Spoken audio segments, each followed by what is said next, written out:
Kopi bukan tanaman tempatan. Abang, kalau kat situ kan? Boleh kau tengok. Berasal dari benua Afrika. Kini aroma kopi menyelubungi seluruh masyarakat dunia. Berani menyahut cabaran, meninggalkan dunia korporat demi sebuah impiannya untuk berkongsi nikmat secangkir kopi.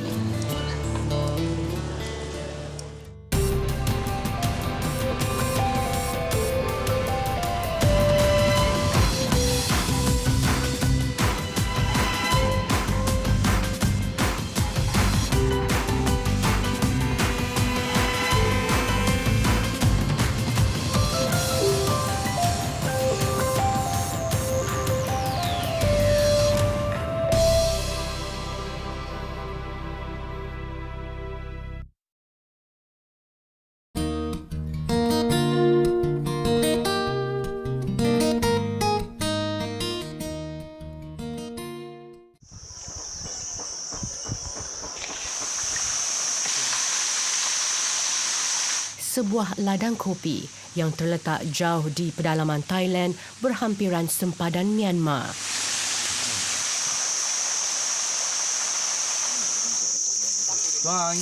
Ladang ini diusahakan oleh lebih 40 keluarga yang terdiri daripada masyarakat orang asli suku Karen.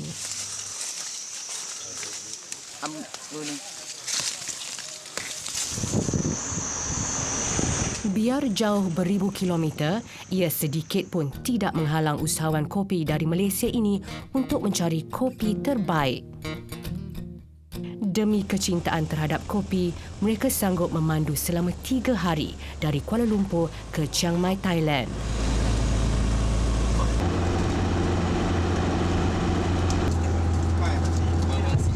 Samir Abu Bakar dan Azmi Mansur bertemu Akira Okura, usahawan kopi di negara Gajah Putih ini.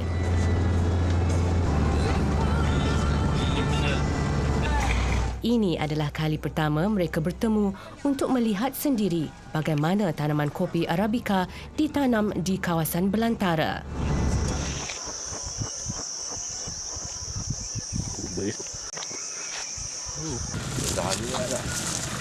Setelah memandu selama 3 hari sejauh lebih 2,000 kilometer dari Kuala Lumpur ke Chiang Mai dan dari Chiang Mai ke Om Kuih pula mengambil masa 4 jam perjalanan, akhirnya mereka selamat sampai di Kampung Nam Dan Om Kuih, sebuah perkampungan masyarakat asli kaum Karen.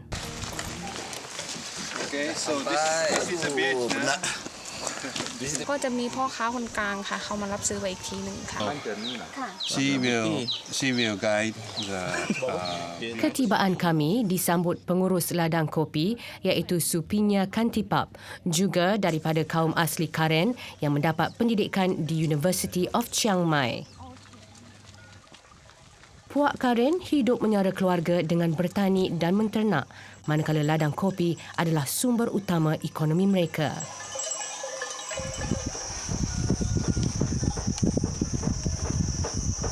Terdapat lebih daripada 40 keluarga yang menetap di kawasan yang terpencil ini. Sebahagian penduduk bekerja di ladang kopi yang diusahakan oleh Sami Buddha yang menyediakan projek komuniti dengan tujuan membantu masyarakat asli Karen. Dari Kampung Namdam, rupa-rupanya kami perlu berjalan kaki sejauh 2 kilometer untuk sampai di kaki bukit di mana kopi ditanam.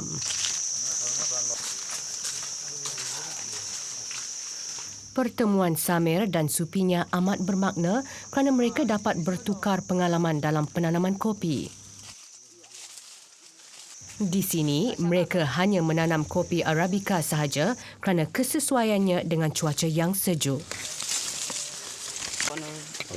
Nong dan Pi antara 2 orang dari puak Karen yang tinggal di ladang kopi di Chiang Mai. Mereka mengutip kopi dengan menggunakan pakaian tradisi mereka. Setelah setengah hari bekerja memetik kopi, mereka bergegas pulang kerana Nong dan Pi perlu menyediakan hidangan tengah hari untuk suami dan anak-anak mereka pula.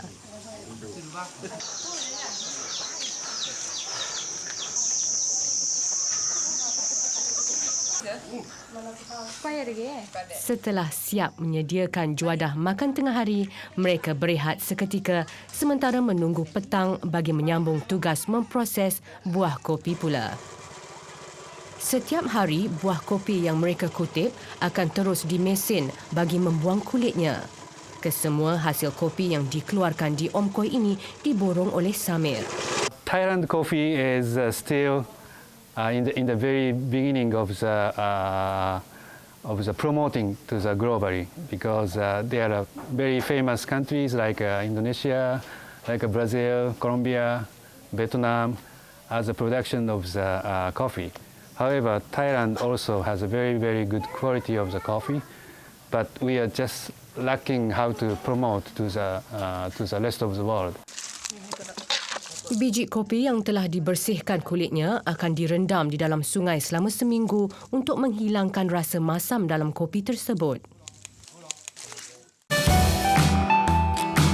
Terletak berhampiran dengan gedung Festival City Wangsa Maju dekat Kuala Lumpur, sebuah kedai kopi yang baru beroperasi lebih 4 bulan lalu menyahut cabaran untuk bersaing dengan pelbagai jenis perniagaan di sini. Lodging Cafe yang beroperasi setiap hari bermula jam 10 pagi sehingga menjelang malam menjual pelbagai jenis kopi yang berkonsep moden bagi menyaingi kafe terkemuka lain yang beroperasi sekitar Lembah Kelang.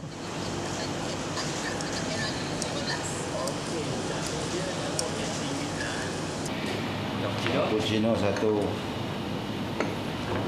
Bermula dari minat yang mendalam terhadap pertanian, mendorong Samir menanam kopinya sendiri. Dari situ dia belajar memproses dan akhirnya mengeluarkan kopinya sendiri. Bermula dari situ juga dia berjaya membuka kafe ini dengan harga yang berpatutan kerana kopi yang ditawarkan adalah kopi yang ditanamnya sendiri.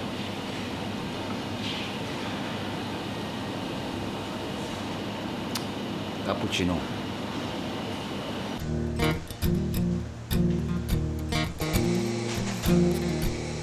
Kafe ini yang diusahakan Samir bersama beberapa rakan kongsi menyediakan pelbagai jenis kopi sama seperti yang terdapat di kafe antarabangsa yang mempunyai rangkaiannya di sini.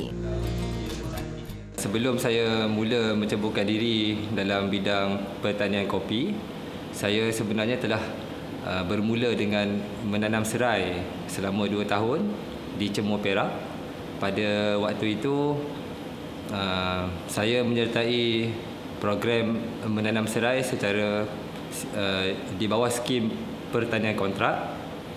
Tapi malangnya program tersebut tidak berjaya. Kegagalan sewaktu mula-mula menceburi bidang pertanian sedikit pun tidak mematahkan semangatnya untuk terus menceburi bidang pertanian. Dari tanaman serai, dia mencuba tanaman kopi. Berbudi pada tanah, inilah hasilnya. Selain berkemahiran menanam kopi, dia juga berkebolehan untuk memanggang kopi. Kalau saya tanam pokok sawit, saya tak mampu untuk nak membuat minyak masak sendiri. Kalau saya tanam getah, saya tak mampu untuk nak buat selipar sendiri. Tapi kalau saya tanam kopi, insya-Allah saya mampu untuk memproses biji kopi yang saya tanam sampailah ke air kopi. Jadi itulah kenapa saya memilih tanaman kopi. Dengan konsep agroforestry, pokok kopi ditanam di bawah pokok lain agar pokok kopi dapat bernaung dan hidup subur. Atas keyakinan itulah Samir yang dibantu Azmi Mansur telah mengubah tanaman getah seluas 7 ekar di Temerloh Pahang kepada tanaman kopi. Kopi yang ditanam di sini adalah jenis Robusta dan sebahagiannya dari jenis Arabica. Walaupun hanya seluas 7 ekar, namun mereka mampu mengeluarkan sebanyak 13 tan kopi setahun. Bermula dengan minat, merasa kopi dan ingin untuk menanam sendiri dan menghasilkan kopi sendiri. Jadi kopi yang dipilih adalah jenis Arabica dan Robusta yang memang digunakan untuk pembuatan kopi espresso tu lah. Espresso, kita buat latte, cappuccino. Ladang kopi ini mempunyai seorang pekerja sahaja bagi mengendalikan kawasan seluas 7 ekar.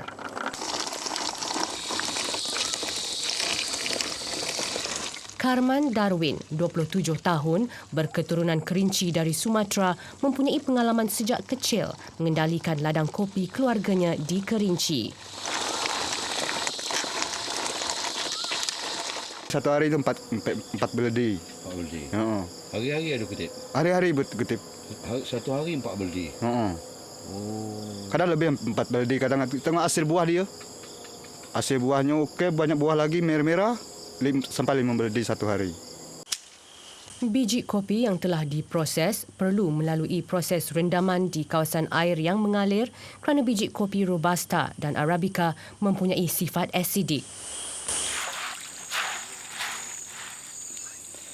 Unik dan rumit juga prosesnya untuk menghasilkan secawan kopi. Daripada mula dipetik sehinggalah tersedianya secawan kopi. Terdapat 7 proses yang terpaksa dilakukan. 4 daripada proses itu dilakukan di ladang. Contohnya, merendam biji kopi ini selama 7 hari di kawasan air yang mengalir dengan tujuan untuk mengawal kadar kemasaman dan juga kelat rasa kopi tersebut bagi bancuhan kopi yang tertentu.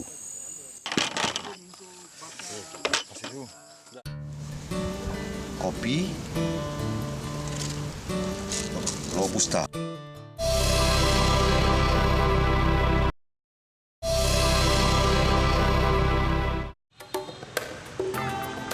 Hanoi, ibu negara Vietnam.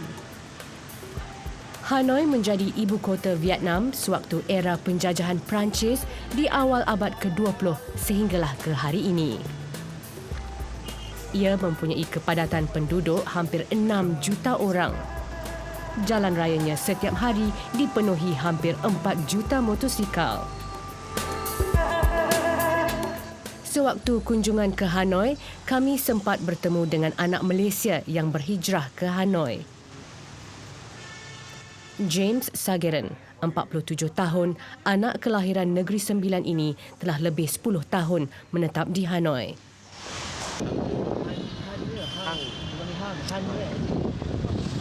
Hasil usaha kerasnya di sini, dia berjaya membina empayar perniagaannya dengan memiliki 3 buah hotel dan juga agensi pelancongan. Selain itu, dia juga memiliki rangkaian restoran dengan hidangan kopi yang digemari ramai. Kerjaan ini sebab dia halal hotel dengan halal punya makanan sekali. So orang Malaysia memang dia minat nak datang sini sebab senang untuk hotel dengan makanan halal di Hanoi. James turut memiliki restoran halal yang sering dikunjungi pelancong termasuk dari Malaysia. Restoran ini turut menghidangkan kopi yang istimewa yang hanya terdapat di restoran ini.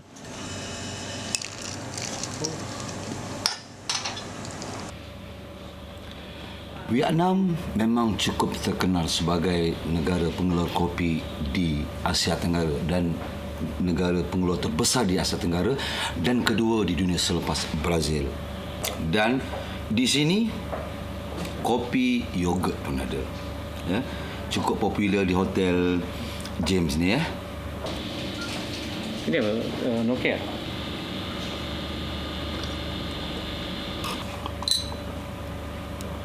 Macam mana rasa dia? Aroma kopi dia cukup kuat. Ya. Ada masam-masam sedikit. Ya. Ya. Tapi banyak orang ramai Malaysia datang ni dia memang dah rasa dia nak satu lagi. Selain itu, dia turut mengeluarkan kopi yang disahkan halal. Kopi telah diperkenalkan kepada Vietnam pada tahun 1857 oleh Perancis dan terus berkembang sebagai pengeluar kopi kedua terbesar di dunia. Kemuncak pengeluaran kopi berlaku pada awal abad ke-20 sebagai pengeluaran kecil-kecilan dan terus berkembang sehingga kini. Hang Bum Street, Vietnam adalah pusat penjualan kopi terbesar di Hanoi. Dianggarkan terdapat lebih 200 kedai yang menjual pelbagai jenis produk kopi di Vietnam. Kilang kopi segera yang pertama ialah Kilang Kopi Coronel telah ditubuhkan pada tahun 1969 di Bien Hoa, wilayah Dong Nai dengan kapasiti pengeluaran sebanyak 80 tan setiap tahun.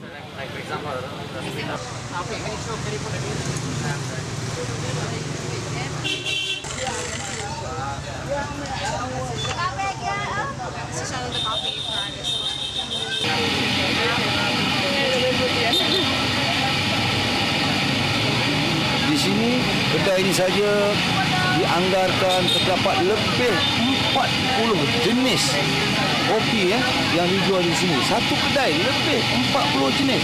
Bayangkan industri kopi di Vietnam ini. Kopi luwak atau kopi tahi musang antara kopi yang mendapat sambutan tinggi di sini. Berbanding dengan di Indonesia yang harganya mencecah sehingga RM3,000 sekilo, di sini sebungkus kopi luwak seberat 200 gram dijual dengan harga RM48 sahaja.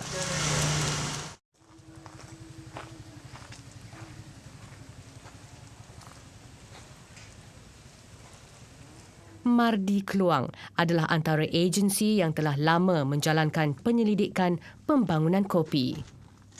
Muhammad Rani Awang dan Muhammad Noh adalah antara pegawai penyelidik yang komited menjalankan penyelidikan terhadap baka biji kopi. Pada tahun 1980 tu, mulalah kajian kopi ini dijalankan untuk mendapatkan bahan tanaman yang berkualiti yang mampu menghasilkan hasil kopi yang tinggi. Sejak Mardi memulakan penyelidikan kopi, terdapat 8 jenis baka kopi terbaik yang telah mereka hasilkan. 2 jenis kopi yang biasanya terdapat di tanah air. Yang ini Robusta, yang ini Liberica. Dan kita tak ada satu lagi kopi, Arabica. Dan difahamkan, Robusta ni ditanam di utara, banyak di utara dan juga pantai timur. Manakala Liberica ni di selatan dan juga pantai barat. Inilah rupanya. Kopi Robusta. Betul Kopi jam. Dan ini Liberica. Stesen Mardi Kluang Johor adalah pusat penyelidikan yang melakukan pelbagai kajian termasuk ternakan dan tanaman industri termasuklah kopi.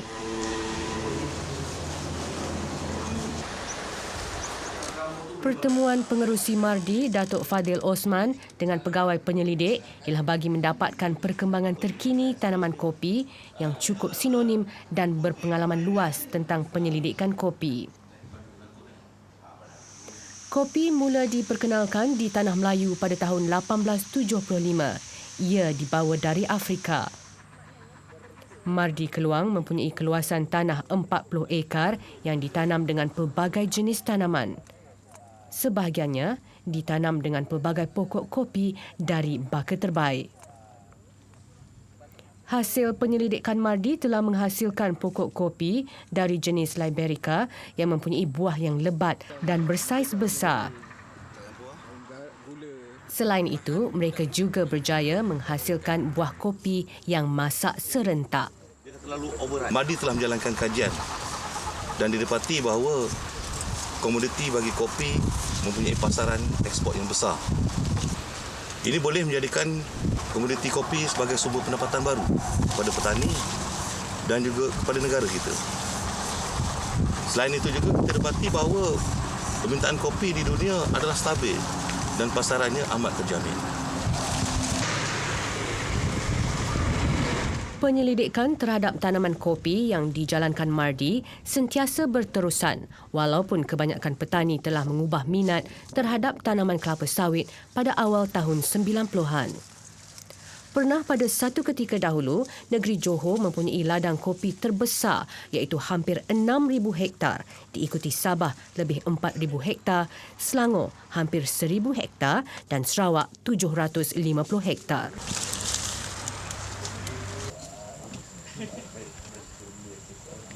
Mardi telah pun mengeluarkan variti-variti kopi yang mana sikit sebanyak membantu mengurangkan kos pengeluaran. Contohnya dari segi kesegaragaman kemasakan kopi. Kalau dulu-dulu kopi, variti yang lama dulu, kopi ini masak tak sekata. Tapi dengan variti yang terbaru, yang 3 variti terbaru yang dikeluarkan oleh Mardi, kopi ini masak hampir seragam. Pengalaman lebih 25 tahun Mardi telah berjaya mengumpul baka terbaik dari seluruh negara. Abuk tu dengan tepung. Di kawasan ini terdapat sebanyak 243 pokok kopi yang penyelidik kutip ataupun ambil dari petani ataupun penanam kopi di seluruh negara. Bayangkan contohnya pokok ini menghasilkan buah yang banyak. Kerana pokok yang mereka ambil ni memang diisytiharkan sebagai benih terbaik oleh petani. Dan memang terbukti. Ada pokok yang ditanam oleh penanam kopi mampu menghasilkan buah sehingga nilainya RM18,000 untuk 1 ekar.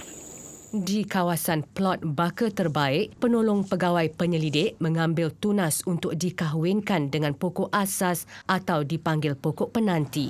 Sebenarnya ini adalah satu kawasan kita untuk bekalan mata tunas untuk melakukan pembiakan yang klon-klon yang telah kita keluarkanlah kan.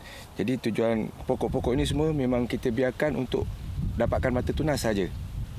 Bererti pokok ni dari baka yang terbaik lah ni. Baka yang terbaik yang telah kita pilih yang dipilih.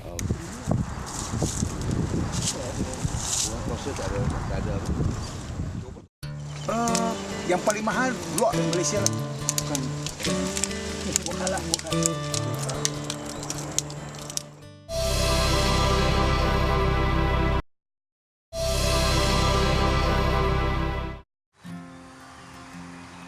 Selain teknik cantuman, kaedah semayan biji kopi juga dijalankan dengan tujuan menghasilkan pokok penanti yang bakal dikahwinkan dengan mata tunas yang terpilih.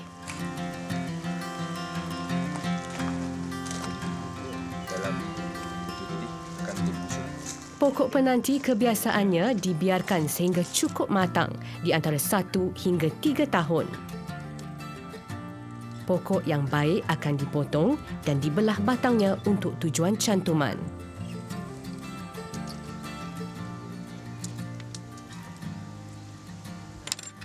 Potongan runcing yang dilakukan kepada batang tunas penting untuk membolehkan kedua-dua kulit itu bertaut bagi membolehkan nutrien sampai ke daun.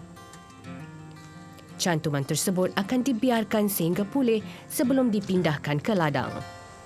Cara mengklonkan pokok kopi ni, pokok bawah ni daripada tak banyak buah pun tak apa. Yang penting pokok atas ni, dahan atas ni paling penting sih, mesti dia boleh baka baik, banyak buah. Contoh dia macam ni lah. Ni banyak buah lah ni. Bila dia dah berbuah nanti, bila dewasa, dia akan berbuah seperti ni, pokok yang ni. Ni selepas 6 bulan dah pulih dah luka dia ataupun cantuman tu. Ini boleh tanamlah dekat kebun. Seperti tanaman lain, kopi juga mempunyai pelbagai musuh dan penyakit. Tapi Librica pun ni lah. Dia masih boleh bertahan. Serangan penyakit boleh menyebabkan kopi tidak aktif berbuah dan buahnya juga turut rosak. Musuh utama tanaman kopi ni adalah kumbang pengurip buah. Kumbang ni dia mengurip buah kopi dan membiak di dalam biji kopi. Kesan dia akan mengurangkan berat buah dan lebih kurang 20 hingga 30% serta mengurangkan mutu buah. Bagi mengawal serangan serangga kumbang, pokok kopi perlu diracun sekurang-kurangnya 4 kali setahun.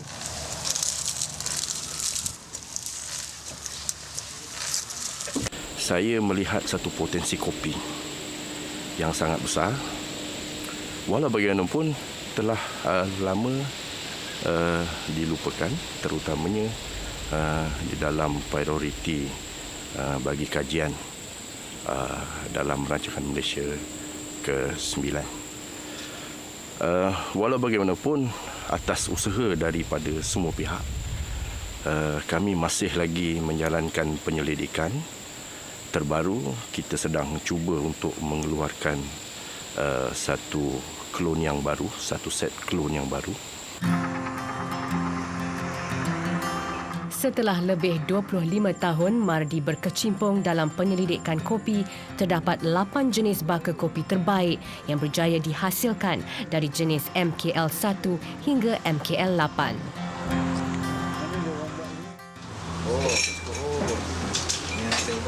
Setiap hari, ramai peminat kopi berkunjung ke kedai kopi kampung di Pekan Nenas.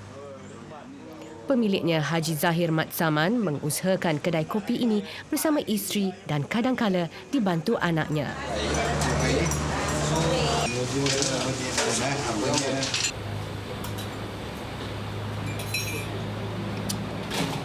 Kopi O, kau ataupun pio ataupun kopi tulen.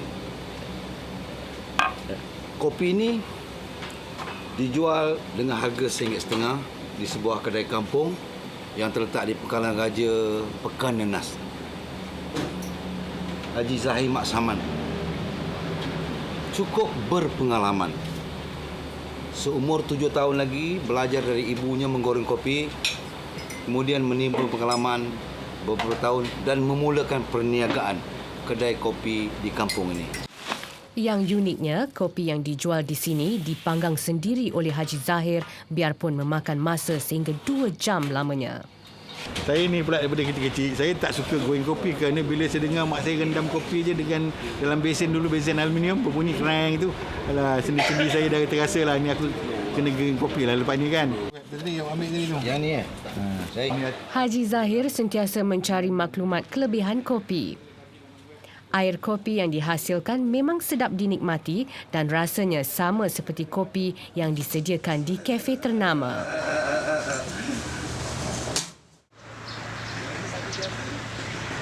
Kopi Cap Gajah adalah produk kopi yang cukup terkenal di Johor, khususnya di daerah Rengit.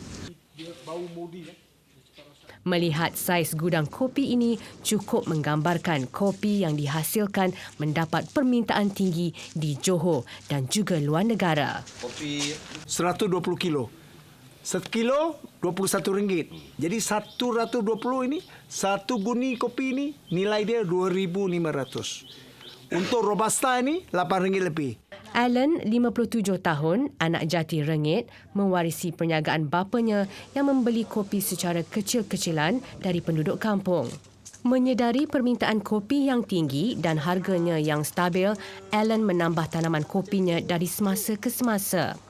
Dia menanam kopi dengan diselangi pokok kelapa matak yang juga mempunyai permintaan yang tinggi. Dia menimba pengetahuan menanam kopi dari Mardi Keluang. Malah benih pokok kopi Liberica yang ditanamnya juga diperolehi dari Mardi. Hasil bimbingan pihak Mardi, ladang kopinya seluas lebih 50 ekar telah mengeluarkan hasil yang cukup lumayan. Sebenarnya ini musim Disember. Sebenarnya ini 1 tahun dia ada buah dia. Ini akan masak pada Mei. Nampak dia ada bunga sikit ni. Bunga ini akan sambung tahun lepas Disember. Ya. Klon ini MKL ada daripada Madi. Ini dalam pokok jadi. Buah kopi dari baka MKL8 yang dihasilkan Mardi mengeluarkan buah yang bersaiz besar dan bermutu. Terpesona saya. Pokok tinggi dalam 5 kaki je. Difahamkan bila dia bermusim lebat sebetul-betulnya dia boleh mencecah sehingga 30 kilo untuk satu pokok saja. Dan buah ni yang segar ni dipanggil jambu. Tapi bila diproses, buangkan kulit ini dipanggil beras. Kalau satu pokok ni boleh dapat 30 kilo, diproses menjadi beras, beratnya lebih kurang 3 kilo ya. Dan pada harga 3 kilo tu, beras tu mencecah sehingga RM21 1 kilo. Buah kopi yang dipetik perlu diproses dengan segera untuk mengasingkan kulit dan bijinya. Bagi buah kopi jenis Liberica, ia tidak perlu direndam kerana kandungan asidnya rendah berbanding kopi Arabica dan Robusta.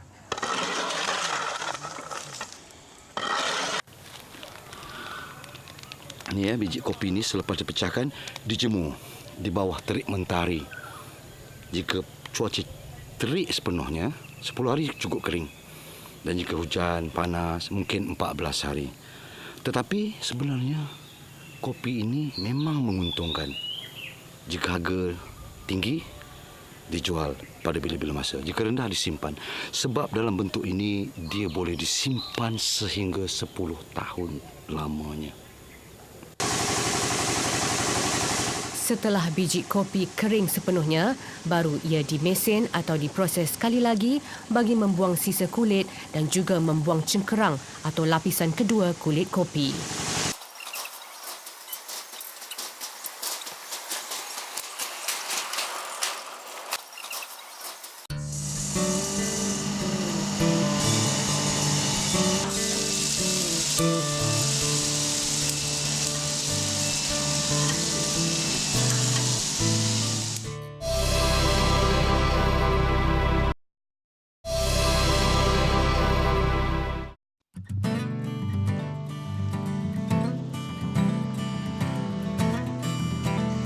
Walaupun Samir seorang akauntan bertauliah, namun minatnya yang mendalam terhadap industri kopi mendidiknya menjadi seorang berfikiran jauh dalam bidang perniagaan.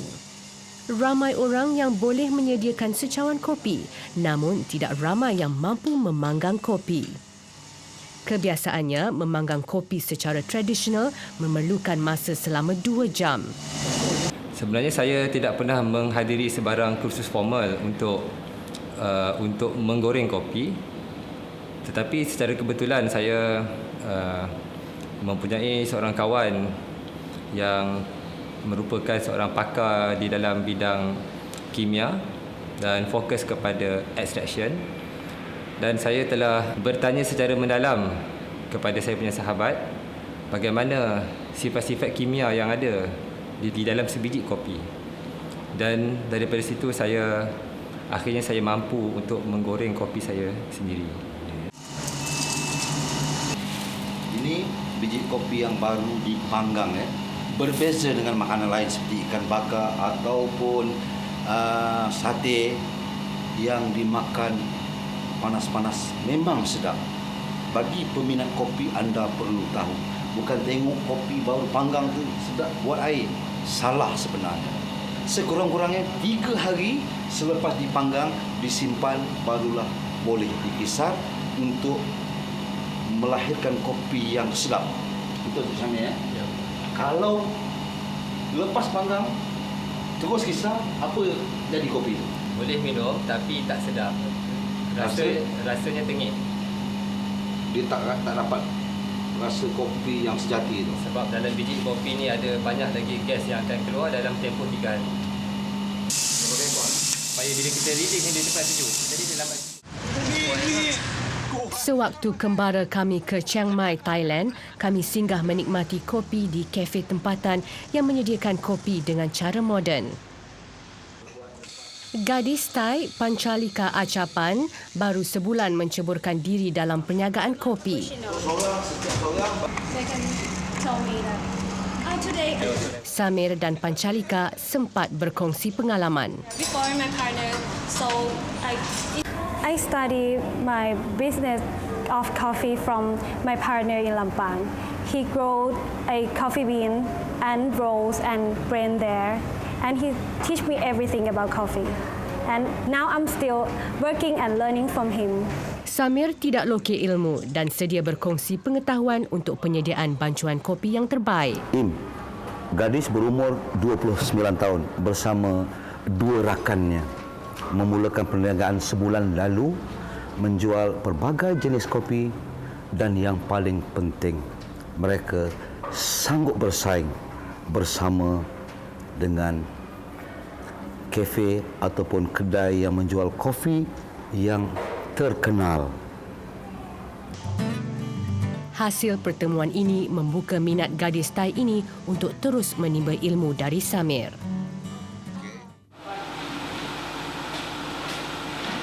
Selain mengeksport biji kopi ke luar negara, Alan juga memiliki kilang memproses kopi khususnya untuk pasaran Johor. Mesin memproses kopi bernilai lebih RM1 juta yang dibawa dari Jerman ini mampu memanggang kopi dalam jumlah yang banyak.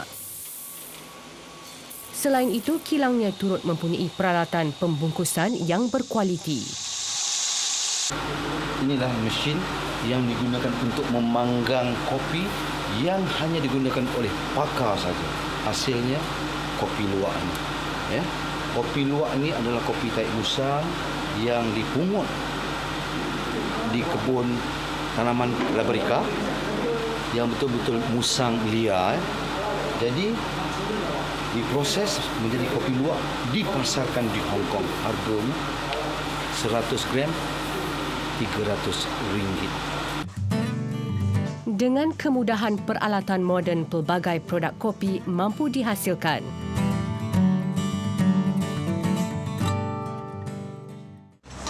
Walaupun produk kopi yang dihasilkan Haji Zahir Mat Saman secara tradisional, kopinya juga mendapat sambutan. Haji juga ada produk sendiri walaupun usahawan kampung. Mampu sebulan berapa je boleh jual ni?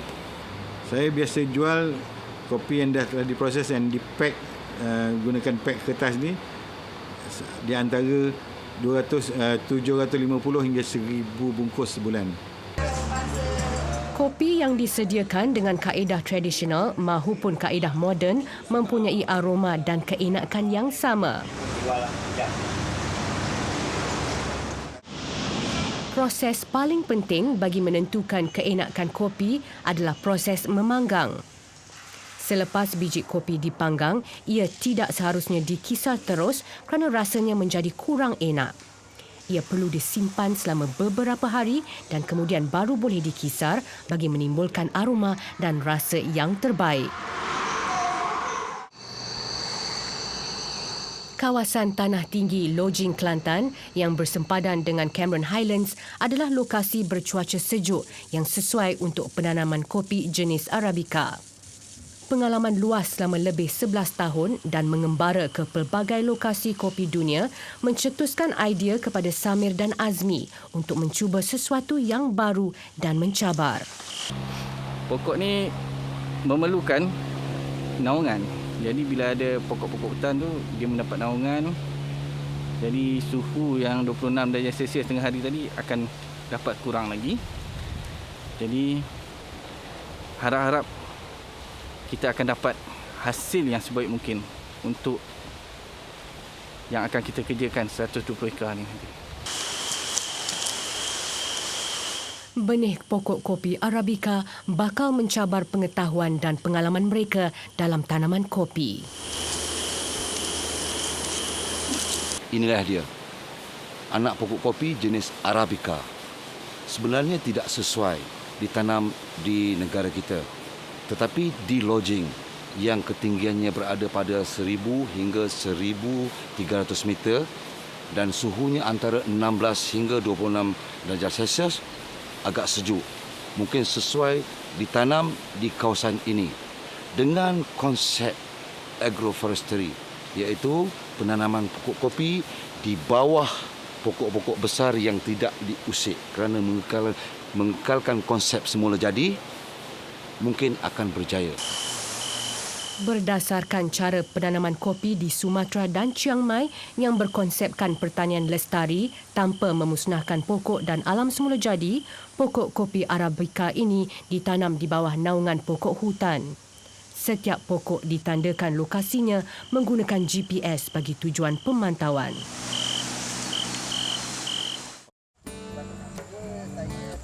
Tidak dinafikan lagi, peranan dan pengalaman Mardi dalam tanaman kopi begitu penting sekali bagi membimbing penanam-penanam kopi meningkatkan lagi hasil sekaligus diharap dapat mengurangkan import kopi negara.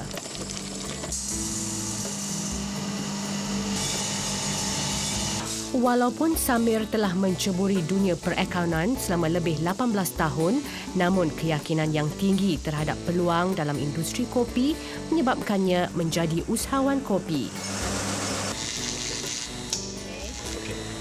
Lemon cappuccino. Hobi dan kegairahan untuk menikmati secangkir kopi yang dipenuhi aroma menjadi sumber pendapatan yang menguntungkan.